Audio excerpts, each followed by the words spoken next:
Oi pessoal, boa noite. Tá todo mundo me ouvindo aí? Faz um joinha aí se tiver bom o sinal. Tá dando para ouvir? Vamos comentar aí. Aí o pessoal já tá comentando. Tá tudo beleza, né? Então vamos dar início aqui à live, já são 21 horas. Sou Fabiano Pediatra, né? Para quem não me conhece. E hoje eu tenho o prazer de trazer aqui o titio Leonardo Ornelas, que é ortopedista infantil e que, né, topou tirar esse tempo aqui para bater um papo com a gente sobre dores do crescimento, né? Primeiramente agradecer, tio Leonardo, ele ser uma das referências aqui, uma das referências no interior de Minas na ortopedia infantil, né? E tirar esse tempo para vir aqui com a gente, muito obrigado. E fala um pouco aí de você e dessa dor de crescimento, né? Que é um quadro que a gente, na pediatria principalmente, a gente atende muita criança queixando dor, né? Então é uma coisa que preocupa às vezes os pais. Boa noite a todos, é um imenso prazer estar aqui. Gostaria de agradecer ao Dr. Fabiano Tebas, pediatra, né, para a gente ter esse momento aqui, dessa conversa tão importante, desse assunto tão relevante, pela frequência que tem essa questão de dores do crescimento da criança. Eu sou Leonardo Ornelas, sou ortopedista pediátrico aqui atuante no Vale do Aço há 12 anos já e tenho muita experiência nesse assunto e tem muita coisa para conversar aqui e tirar as nossas dúvidas. Tentando responder um pouquinho a sua pergunta de dor do crescimento. O nome talvez não seja o mais apropriado para essa questão, mas ele se consolidou através dos anos. Existem mais de 2 séculos que os médicos observaram esses distúrbios que acontecem nas desordens nos membros, principalmente nos membros inferiores das crianças, e consolidou esse termo dor de crescimento, que é um conjunto de sintomas e sinais autolimitados, benignos, recorrentes, que a gente tem que saber fazer um diagnóstico de exclusão. Esse é mais importante, nós vamos poder debater mais para frente isso. Na verdade, é uma exclusão de outras patologias mais importantes que a gente tem que saber no nosso dia a dia. Mas assim, né, porque às vezes chega a mãe, né, e fala pra gente no consultório, uma criança, principalmente, né, que eu percebo muito no consultório a partir dos 5, 6 anos, mas até na adolescência, tá queixando dor na perna, doutor. O que a gente precisa, né, igual você falou que é um diagnóstico de exclusão, né, a gente tem que excluir. O que é isso? O diagnóstico de exclusão é excluir outras coisas, né, pra gente falar que é a dor dessa fase do crescimento. Mas quais os sintomas, né, que a gente precisa observar? Qual o tipo de dor que seria uma dor mais preocupante ou não? Qual dor que justificaria a mãe ou o pai procurar um profissional, ou pediatra, ou já direto ortopedista infantil, que você acha que pode passar essa informação para os pais? Certo. Então, falar então dos sintomas. A gente tem que saber como que é o sintoma. Os sintomas são característicos, né? A faixa etária é bem variável, né? Desde crianças mais novas até na pré-adolescência pode ter os sintomas. Normalmente são dores principalmente nos membros inferiores. Pode ter no membro superior, no braço, no antebraço, pode, mas é mais comum nas pernas, né? E uma característica dela é que ele não tem um local específico de dor. Principalmente nós ortopedistas, não conseguimos ver um local anatômico da dor. Se é na rótula, se é no tornozelo, na ponta do pé, na ponta do calcanhar, não é. A criança não consegue localizar a dor. Ela fala assim, normalmente é na face anterior da coxa, atrás do joelho, na panturrilha, e ela é migratória, um dia está num lugar, outro dia está no outro lugar. E outra coisa interessante, ela é preferencialmente noturna, não quer dizer, ela pode dar durante o dia também, mas ela é preferencialmente noturna e ela não tem sinais flogísticos. O que é isso? Não fica inchado, não fica vermelho, não fica quente, o pai e a mãe chegam, olha e não vê nenhuma alteração visível, mas a criança está com aquele desconforto, ela não sabe falar se é um formigamento, se é uma cãibra, uma parestesia, e que normalmente acontece isso. Outros sintomas que a gente vê que aumentam é quando a criança tem algum distúrbio afetivo. Tipo assim, a dor que é pequenininha fica maior quando tem alguma troca de babá, troca de escolinha, quando o pai está viajando, tem saudades, uma questão afetiva, nasce o irmãozinho, aquela dor exacerba um pouco, né? Que essas são as principais características da dor e sempre falando que não tem alterações visíveis ao exame. E normalmente uma massagem já passa dor, ou às vezes até um analgésico simples pode ser necessário e no outro dia a criança já não está sentindo nada. Ela pode ser também sazonal, ficar assim, um mês doendo, depois demora a aparecer de novo, dura 2 dias, às vezes um dia e demora a voltar essa dor. São essas características principais que a gente sempre fala: recorrente, autolimitada e benigna. Ela passa sem deixar sequelas. Não, beleza. Isso eu falo muito com os pacientes também. Melhorou, fez massagem à noite. Pediatra fala um diminutivo, né? Massaginha. Fez massagem à noite na perna da criança, né? Ou às vezes até deu uma medicação mais simples para dor. A criança dormiu bem, amanheceu bem no outro dia, né? Dificilmente isso é uma doença, né? Um reumatismo, uma artrite, uma coisa mais séria, né? E a criança não manca, né? A criança vem com a dor nas pernas e mancando, a gente já preocupa, né? Você tem, igual o Dr. Leonardo falou, você tá com um inchaço, uma vermelhidão, uma limitação de movimentação, aí é motivo de investigar. Não quer dizer também que seja algo grave, mas tem que ser investigada, né?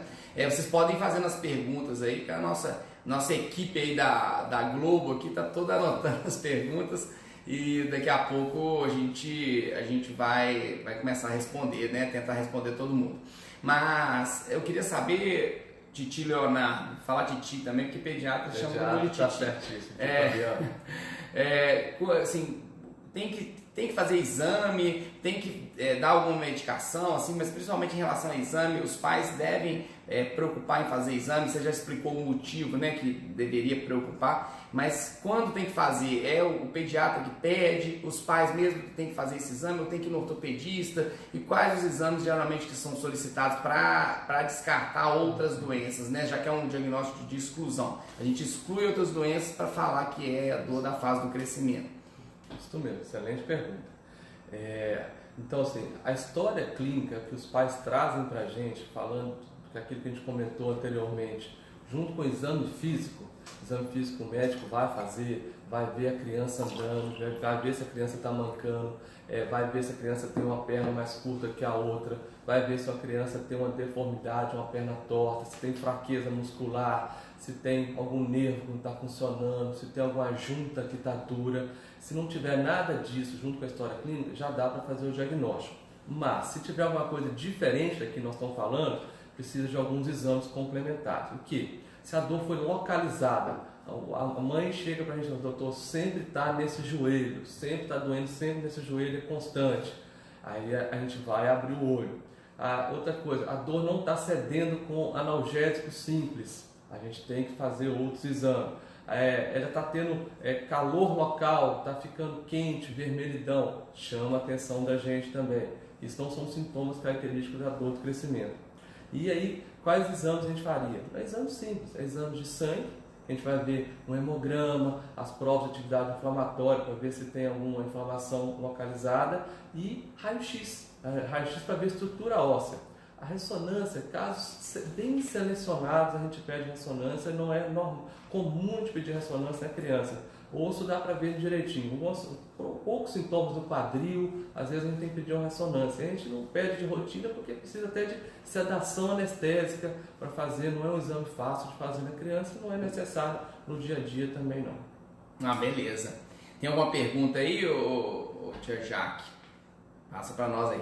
Então é isso, gente. Né, nós vamos partir para as perguntas. Eu acho que o mais importante é isso. Seu filho está com dor, né, faz uma massagem no dia seguinte, geralmente vem no final da tarde, início da noite, ou de madrugada às vezes, e a criança acorda bem no outro dia, brinca, pula, corre, anda para todo lado, não manca, não tem inchaço no local nenhum, e a dor passa tempo sem vir, depois vem de novo, ou pode aparecer alguns dias seguidos, mas depois some.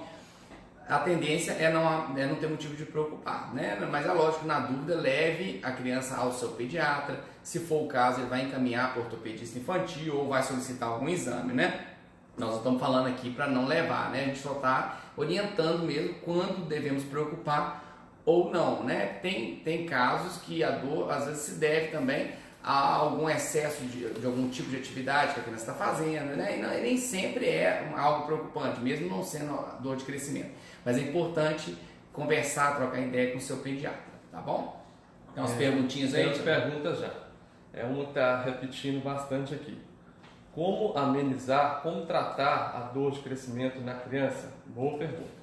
Então, o mais importante é o acolhimento. O que é isso? O pai e a mãe chegar junto da criança, mostrar para ela interesse, olhar, ver, tentar ver onde que está doendo, se tem alguns sinais que a gente falou, fazer uma massagem, pode usar gelo, óleo, uma massagem, dar um carinho, que normalmente já é suficiente para passar a dor. Em alguns casos pode ser necessário um analgésico simples, analgésico do nosso dia a dia. Pode precisar de algum analgésico sim, mas não é frequente isso também não. Tá? Não tem que pensar em muitas outras coisas não. Outra pergunta também, da Priscila.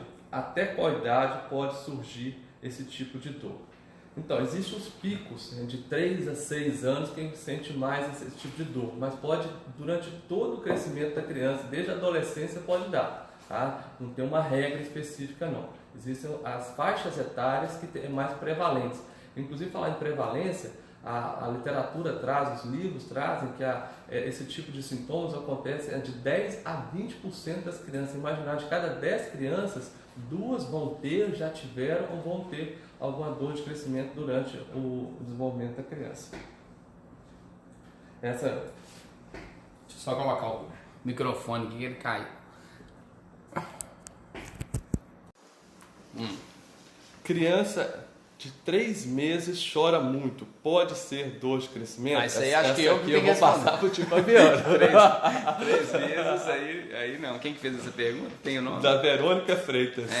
Não, Verônica, aí 3 meses não é de crescimento, não. Tem que ver, aí realmente é um quadro que tem que ser avaliado, tá bom? É mais comum a partir dos 5 anos, né? Isso. Às vezes com 3 anos a gente pega, mas 3 meses não, né? Aí tem que avaliar, pode ser uma cólica, apesar que 3 meses já é uma idade que a cólica já está passando, uma esofagite, tem outras causas de choro no nenenzinho, mas com certeza não é dor de crescimento não, né? O pessoal fala hoje em dia muito de picos de desenvolvimento e tal, mas também se o choro estiver muito contínuo, tem que avaliar, né? Essa semana mesmo eu atendi um nenenzinho, até filho de um ortopedista também, que estava chorando muito quando fomos ver o ouvido que estava inflamado, né? Então tem causas de dor em criança de todas as idades, mas nessa fase não é dor nas pernas, não. Concordo, muito pouco provável a criança de 3 meses vai ter esses sintomas.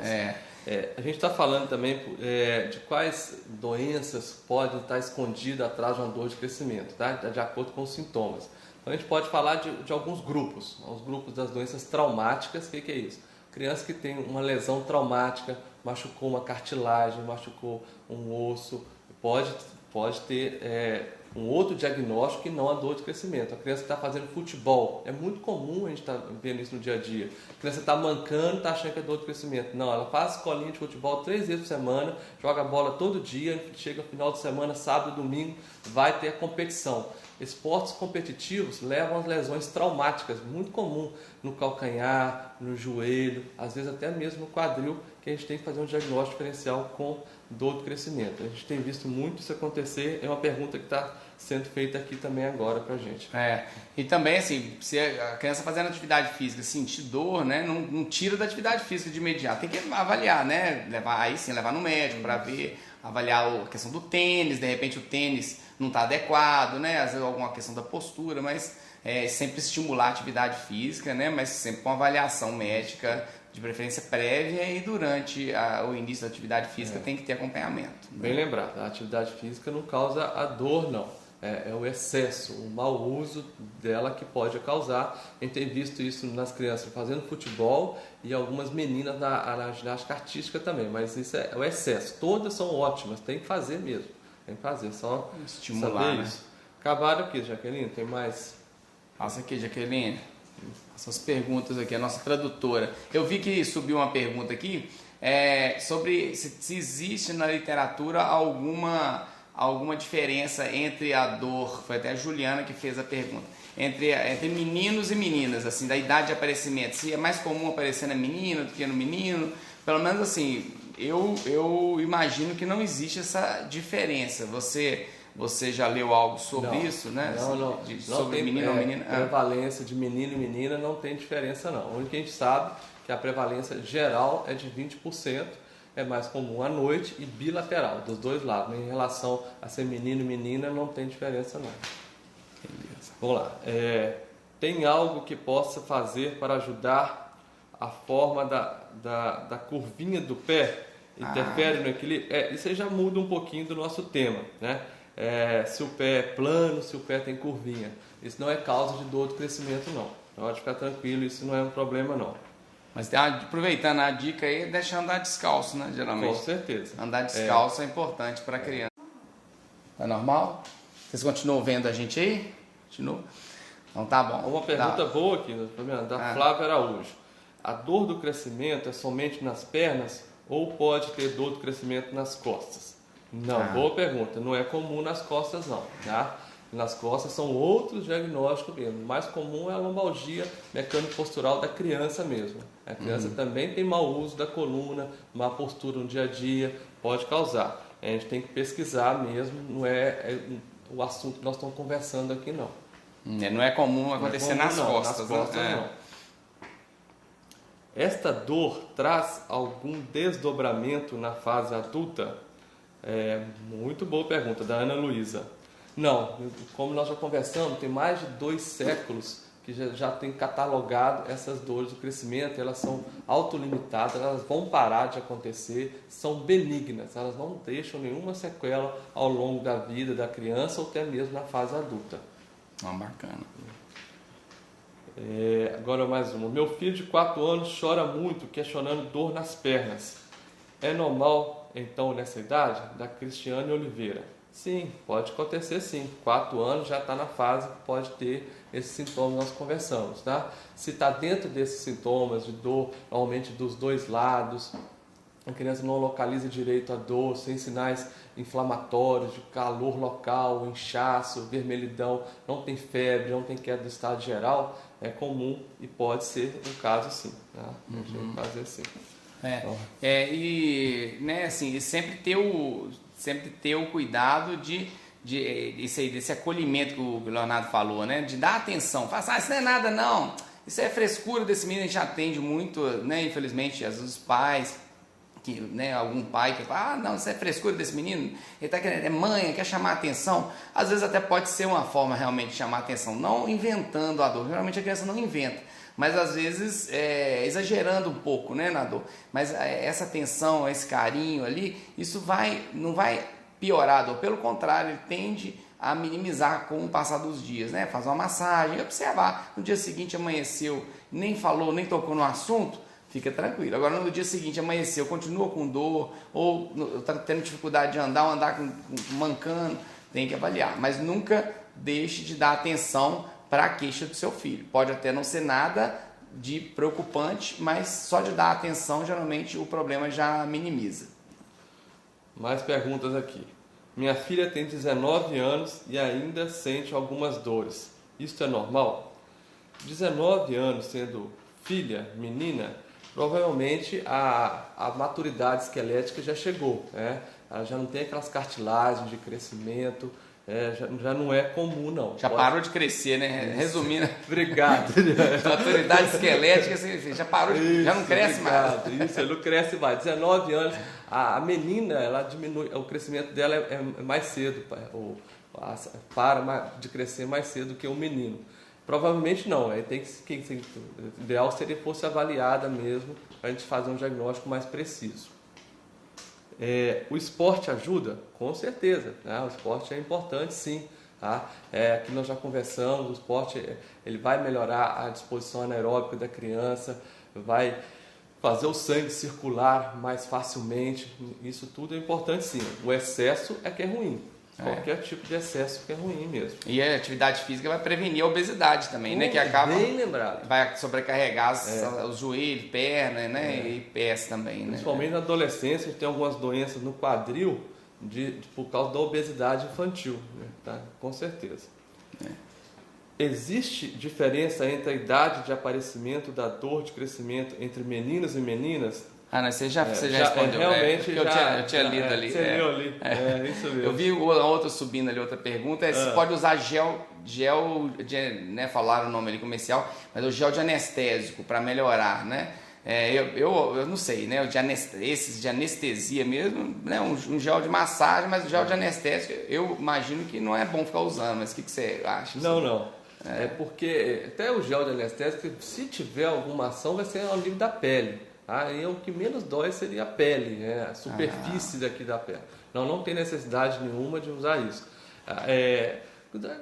Óleo mineral, gelo, algumas formulações com arnica. A Sociedade Brasileira de Ortopedia Pediátrica já está indicando algumas também, mas nada de coisa diferente não. Coisa do dia a dia mesmo. Sem inventar moda. Sem inventar moda, esse é o negócio mesmo. Por que algumas crianças sentem e outras não? Então, o que nós falamos? 20 a 10% é a prevalência. Tá? É prevalência, não tem uma explicação porque isso acontece com todas as crianças. A gente sabe que até uma predisposição familiar. Se o pai teve, provavelmente o filho pode ter também na família. Não quer dizer que um irmão teve e o outro vai ter que ter também, não. Isso é bem diferente, essa estatística mesmo, não tem esse sincronismo e a exigência de ocorrer assim, não. Uhum. Eu vi uma outra pergunta ali também, se essa dor pode provocar quedas na infância, se ela poderia causar quedas, né? Eu não sei o que você acha, mas geralmente a queda seria por uma fraqueza da perna, uma coisa assim, né? Que geralmente essa dor de crescimento não causa. Mas o que você, sua opinião sobre isso? Não causa quedas, não. Tá? Até que a gente falou assim, se está tendo quedas, a gente tem que pensar se tem algum desequilíbrio muscular que não faz parte dos sintomas da dor do crescimento, se tem uma perna maior do que a outra, que também não faz parte do que nós estamos comentando, né? Se tem alguma deformidade, se a perna está torta, isso são sintomas de perna. E outros sintomas são sintomas neurológicos, né? Que a criança está caindo bastante, que não tem a ver com essa que nós estamos falando, não. Porque a dor do crescimento, você chega no outro dia já está bom, a criança não está sentindo isso, ela não persiste assim por muito tempo, não. Pois você informa a hora aí também, já que da outra vez o Instagram bloqueou a gente, que chegou uma hora, quando dá 1 hora de live, aí corta, né? É o limite máximo. Olha uma pergunta muito interessante da Sabrina Pereira, muito boa pergunta. A dor pode estar numa perna numa noite, na outra noite está na outra perna, e na outra noite está na coxa. Isso pode acontecer? Perfeitamente. Tá? Pode acontecer sim. Isso é um padrão até mais comum. A bilateralidade e perna, coxa, joelho, normalmente pode estar na parte da frente da perna, ou na parte de trás do joelho, ou na panturrilha. Esse que é mais característico mesmo, sempre olhando e não vê nada de alteração visível. É aquilo que você falou no início, a criança geralmente não localiza exatamente aquele local, né? Às vezes está aqui, está ali, é comum, às vezes a mãe fala assim, doutor, a perna direita dele está doendo. Aí quando chega na consulta e pergunta, fulano, aonde que dói? Aí o menino mostra a perna esquerda. A mãe fica até sem graça, né? Mas com frequência. Porque às vezes mudou de lugar mesmo a dor, ou às vezes naquela hora nem está doendo mais, e a criança não lembra. Isso é até um bom sinal, né? Que se a criança sempre mostra o mesmo lugar que está doendo, isso também é um sinal de que tem que ser avaliado, né? Da Júlia Patrícia, muito boa pergunta, obrigado, Júlia. Quando saber se a dor é de crescimento é uma dor referente ao reumatismo, né? Então, o reumatismo é aquela dor que não vai passar, né? E vai ter alterações visíveis no exame físico, tá? Principalmente assim, o joelho vai estar inchado, ele não vai estar esticando todo, não vai estar dobrando, vai estar com calor local, né? E é mais persistente, né? A dor do crescimento não traz isso. Aí nós vamos precisar dos exames, né? A gente vai fazer exame de sangue, fazer outros exames que vai sugerir o reumatismo ou não, né? É isso que vai diferenciar da dor do crescimento. Algo acrescentar, tipo, reumatismo? Pois é, o que eu falo com os pais é isso, quem dera que reumatismo melhorasse com massagem, né? Que faz a massagem ou dá um analgésico simples, outro dia o menino está brincando, né? O reumatismo ele até melhora, mas com medicações específicas para reumatismo, com um tratamento a longo prazo, né? Que vai melhorar. Então uma dor progressiva, que vai piorando com o passar dos dias e vai limitando a criança. Aí pode também não ser reumatismo, mas é uma coisa que a gente tem que pensar, né? Mas o reumatismo não melhora com massagem. Você pode até na hora ali dar uma aliviada, mas no dia seguinte a dor ia ficar bem mais intensa. O bom é que é muito raro, né? A gente chama de artrite idiopática juvenil, é muito raro, tá? Os outros sintomas, a gente está falando de dor do crescimento, é muito comum. Tudo aquilo de outras doenças que nós estamos comentando aqui, são todas muito raras, felizmente, né? Outras doenças raras, como as lesões tumorais, né? Que pode acontecer também na criança, o tumor no osso, é muito raro, igual assim, o osteosarcoma, que é um tumor maligno. Ele é muito, muito raro, acontece próximo da adolescência, em região do joelho, tem sintomas exuberantes, como que assim, o joelho fica inchado, uma dor muito forte, que não cede com analgésicos normais, isso tudo é muito raro, como o reumatismo também. Tá? E tem outras causas também de dor, né? A própria anemia, quando a criança tem uma anemia mais severa, principalmente, pode dar dor nas pernas, aí geralmente dá dor no corpo, mas às vezes fica mais prevalente nas pernas, né? Né? Assim, então não é somente um problema ósseo articular, né? A própria leucemia, que é um câncer do tecido sanguíneo, né? Da medula óssea, ele pode às vezes manifestar também com dor nas pernas, mas aí também acontece uma dor progressiva e a criança vai piorando clinicamente, né? Não é uma coisa que faz a massagem hoje, amanhã a criança está bem, depois volta a dor, né? Complementando aquela pergunta que você falou, por que só acontece em algumas crianças, né? A gente ouve muito isso, a mãe fala assim, doutor, se é dor de crescimento, toda criança cresce, por que nem toda tem dor, né? Mas na verdade não é o fato de crescer que gera dor, é uma dor, é um diagnóstico de exclusão. O que é isso? Quando a criança tem uma dor nas pernas, a gente exclui todas as doenças, a anemia, reumatismo, artrite idiopática, tumor, descartou tudo. Aí a gente fica com esse diagnóstico, é um diagnóstico é um nome, na verdade, já que ficou fixado na literatura, mas não é o fato de crescer, é uma dor que ocorre nessa fase do crescimento em 20% das crianças e que a gente excluindo outras doenças, a gente chega nesse diagnóstico, mas não é o fato de crescer que gera diretamente a dor. Tá? É isso mesmo, como nós falamos no início, né? Talvez algumas pessoas estão chegando agora também. Esse nome foi consagrado através dos tempos, né? Mas não quer dizer que para crescer dói, que é uma pergunta que está sendo feita aqui agora. É verdade que a criança que não gosta de dormir é porque ela sente dor do crescimento? Não tem isso não, tá? Tem nada. Até é interessante que alguns hormônios de crescimento são liberados à noite, mas não quer dizer porque é por causa disso que está acontecendo. Nenhuma pesquisa conseguiu comprovar isso, tá? Então, a criança que não está dormindo, procurar outras situações. A criança geralmente não quer dormir porque não quer perder brincadeira, perder tempo de brincadeira. Meu filho, por exemplo, meus filhos, na hora que eu falo, vão dormir, que choro, não quer saber de dormir, como se fosse acabar a alegria, né? Mas geralmente é isso, né? Lógico que tem crianças que têm distúrbio mesmo de sono, mas não é por causa de dor, não. Uma pergunta da Gislaine Ferreira. Dor no pescoço pode ser essa dor do crescimento?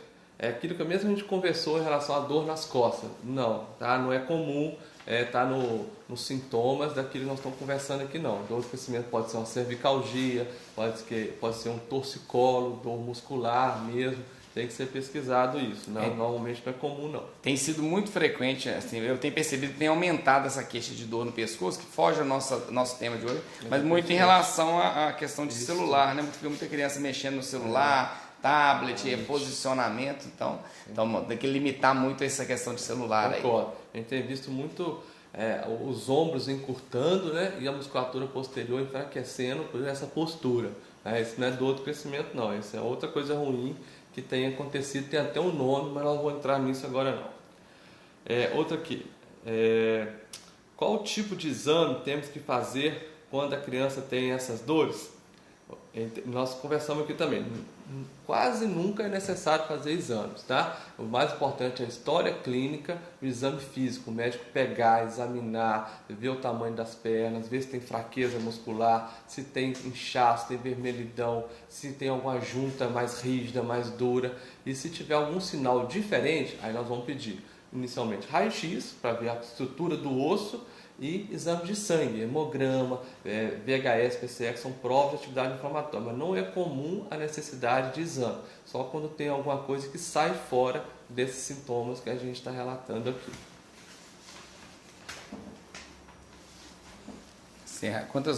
Falta quanto tempo aí? Em 5 Não. minutos. Mais uma perguntinha. Outra coisa que falou de anemia, eu lembrei de um sintoma raro que já aconteceu também, que é a leucemia. Tá? 25% dos casos, o primeiro sintoma pode ser a dor articular, mas isso é raríssimo, raríssimo. Em 12 anos que eu tenho no Vale do Aço, eu vi uma criança acontecer isso, foi tratada e está ótimo. A anemia pode dar, principalmente a anemia falciforme, dá dor nas articulações, nos ossos, e a leucemia também pode dar dor nas articulações, mas é muito raro. Falar de novo, muito raro, a gente não precisa se preocupar assim não. A criança, outra pergunta da Ana Paula, a criança querer dormir com as pernas elevadas pode ser um sinal? Não vejo essa associação não. Você vê alguma coisa? Não, assim, a não ser que a criança está com uma dor e pede para ficar com a perna elevada. Às vezes pode estar dando algum alívio, né? Mas, porque quando eleva as pernas, geralmente uma criança que está às vezes com um inchaço ou uma dor, pode ser que tenha algum alívio, mas se não queixa dor, somente é um hábito da criança, pode ser um hábito, né? E não tem problema nenhum. Isso elevar as pernas, dependendo da idade da criança, é seguro também, mas não existe uma indicação também para dormir com a perna elevada, né? Só se for uma solicitação mesmo específica do seu filho aí, né? E sempre atentar também, na hora de dormir, aproveitando o gancho aí, da questão do colchão, né? O colchão adequado para a idade, a cama adequada até para evitar quedas, né? Evitar de deixar a criança dormir em beliches, que a gente vê muita queda acontecendo, e o colchão mais firme, com a densidade própria para a idade, que isso pode dar alteração também e dores, né, posturais por causa de... O colchão de preferência ele não pode estar no dia seguinte deformado com a posição que a criança dorme, ele tem que ser um colchão com uma densidade maior, né? Excelente. E a questão da alimentar, né? Igual a gente fala muito, né? Não é a alimentação errada que causa dor, mas, né, a criança que alimenta inadequadamente, ela pode caminhar para um quadro de anemia, né? Pode ter carência de algumas vitaminas que podem também desencadear não a dor de crescimento, mas outros tipos de dor. E fazer sempre um acompanhamento, tanto com o pediatra, né? E se for o caso, se a dor estiver persistindo, ou dependendo do que o pediatra visualizar no exame físico, ele vai encaminhar para o ortopedista infantil, ou vai mandar um áudio para o ortopedista perguntando se está normal, né? Igual eu faço. Ô, tio Leonardo, tá assim, assim, assado, tá bom, precisa ir em você ou não, né? Tem casos que eu tento resolver às vezes para tentar evitar de encaminhar quando realmente eu vejo que está tranquilo, né? Mas quando a gente vê que tem algo preocupante, tem que, né, ainda mais quando a gente tem a opção de um ortopedista infantil, que nem toda cidade tem, né? Mas às vezes não precisa ser um ortopedista infantil, mas um ortopedista mesmo, geral, ou até um bom pediatra, ele vai pelo menos suspeitar de que seja algo mais sério que tem que ser investigado ou não, né? Uma outra pergunta aqui, da Ana. Quando a criança reclamar de uma dor de forte intensidade, pode ser dado dipirona ou qualquer outro analgésico? Boa pergunta também. Às vezes precisa sim. Às vezes a criança sente uma dor que com o acolhimento ela não foi suficiente, pode dar um analgésico comum, tá? Que a dor vai passar. Tá? Pode ser dipirona, paracetamol, analgésico comum. Tá? É comum, não é incomum precisar de tomar um medicamento não. Tá? Mas não é o usual. Assim, é bom evitar de que seja dado todo dia. Até porque se estiver precisando dar todo dia o medicamento, é sinal que tem que ser avaliado, né, criança? Porque todo medicamento pode causar efeito colateral, né? Alguns medicamentos podem irritar o fígado, alguns podem irritar o estômago, alguns podem irritar a medula óssea, se uso a longo prazo, né? Mas também a gente não vai deixar a criança sentir dor, sendo que né, existe uma medicação para aliviar. É muito comum a gente atender, às vezes a criança fala assim, não, doutor, eu vou dando, né, no caso a mãe citou a dipirona, vou dando a dipirona e dorme na hora. Fala assim, não tem nem a dipirona na veia, faz efeito tão rápido assim. Então existe o que a gente chama de efeito placebo, né? Às vezes a criança acredita que aquilo ele vai aliviar e dá, né, e descansa e dorme. Então às vezes antes até do remédio fazer efeito, a criança já dorme, né? Então, teve até uma mãe que falou assim, doutor, põe uma gota de dipirona só para dar um gostinho na água e dou para ele e ele dorme, né? Assim, às vezes até um teste que a gente faz para ver se realmente está melhorando com uma subdose, é sinal que não tem nada de preocupante, né? Mas, não, dei o remédio, passou 1 hora, a dor começou a aliviar. E pode ser realmente efeito do remédio, né? Mas não sou contra dar remédio, mas também a gente não deve ficar dando remédio achando que aquilo vai resolver. Pode resolver, mas você pode gerar um problema ainda maior a longo prazo se ficar recorrendo aí o uso da medicação, né? Muito bem ponderado, né? Não é usual ter que dar o remédio, não. Muito bem ponderado. Tem que ser uma exceção, né? Assim, tem muitas perguntas chegando, né? A gente, é lógico, a vontade é responder todo mundo, né? Nós vamos tentar depois mandar um direct aqui para algumas outras perguntas que a gente vê que tem a ver com o tema e que não deu tempo de responder, né? Tá chegando outras perguntas, eu estou vendo ali sobre dor no pescoço, sugestão de um tema, sentar em W, se pode ou não sentar em W. Acho que é um tema bom para a gente fazer talvez um vídeo, né, sobre isso, que é um tema que dá para falar mais rápido, né? Mas nós vamos tentar responder todo mundo, mesmo quem não foi. Você pode mandar direct também para mim depois da live, que eu tento, dentro do possível, talvez não consiga responder hoje todo mundo, eu ainda tenho que responder umas 400 mães do WhatsApp do dia que eu não respondi, mas até amanhã eu prometo dar uma resposta aí. O que eu não souber responder, eu mando para o tio Leonardo para ele me reenviar a resposta aqui. Tem Fabiano, uma pergunta interessante aqui, que você repetiu 2 vezes. Essa aqui é da Érica. Minha filha sente muita cãibra nas pernas. Cãibra. É normal? Isso é dor do crescimento? Então, algumas crianças têm dificuldade de falar o que é, se é dor, se é cãibra, se é formigamento, se é latejamento. É assim que é a característica mesmo. Ela não sabe falar o que é. Às vezes o pai fala assim, é cãibra, a criança acha que a partir dali aquilo é cãibra. É difícil de falar mesmo o que é. Pode ser um sintoma parecido, sim. Mas é difícil a gente falar direitinho se aquilo ali é a cãibra que ela está sentindo mesmo. Porque a cãibra, né? Não sei se vocês já tiveram, mas eu já tive cãibra. O negócio é brabo.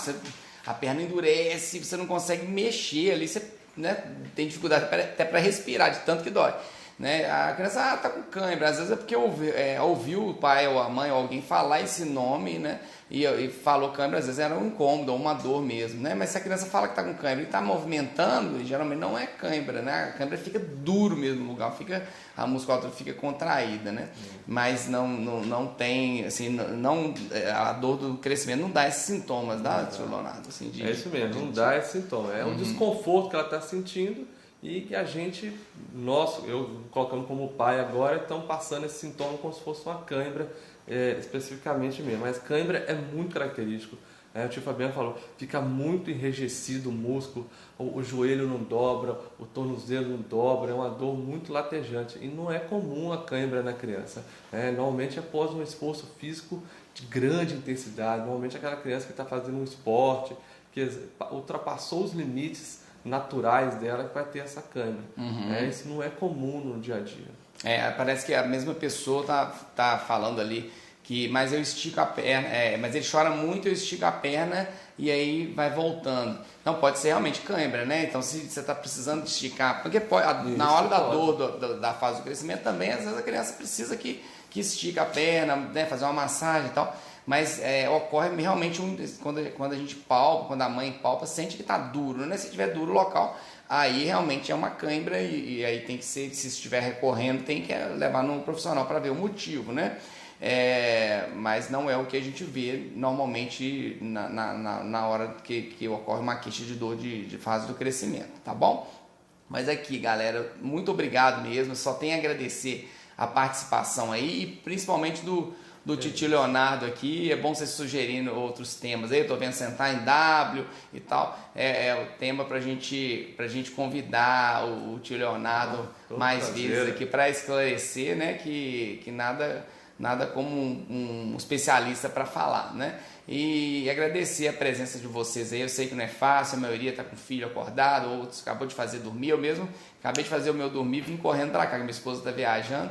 E quase que eu chego atrasado na live aqui no consultório, mas até uma pessoa sugeriu ali o doutor, tem o tio Tebinhas, né, o doutor Tebinhas, que é o fantoche, fazer o doutor, não sei se é o doutor Leonardo ou o doutor Ornelinhas, deve ser o Ramon que falou isso, deve ser o Ramon, eu vi que subiu ali, mas é uma ideia bacana, tá? Mas agradecer e desejar aí uma boa noite para vocês e agradecer você imensamente aí por ter topado aí participar desse bate-papo aí, tio Leonardo, que eu tenho certeza que ajudou muita gente, né? Que o intuito desse Instagram justamente é ajudar as pessoas, principalmente pessoas que não, às vezes não têm acesso ao profissional, que moram em locais que não têm, e aqueles que têm também, e às vezes não tem, não tem como ficar perguntando tudo que queria, né? Às vezes até porque esquece de perguntar, ou que o sintoma surgiu depois da consulta.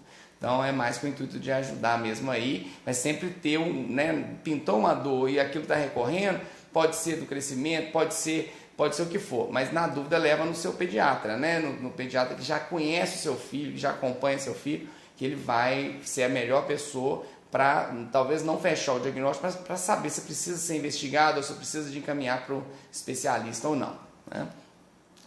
Pode despedir aí, tio Leonardo, para a gente encerrar a live ali, senão o Instagram encerra para nós. Muito obrigado, Fabiano, foi uma experiência muito útil, né? Acho que a gente ajudou muitas pessoas, espero que tenha ajudado sim, tá? O intuito é esse mesmo, nós somos médicos, queremos compartilhar o nosso conhecimento para ajudar a saúde da população em geral, né? Estou sempre disponível, tá?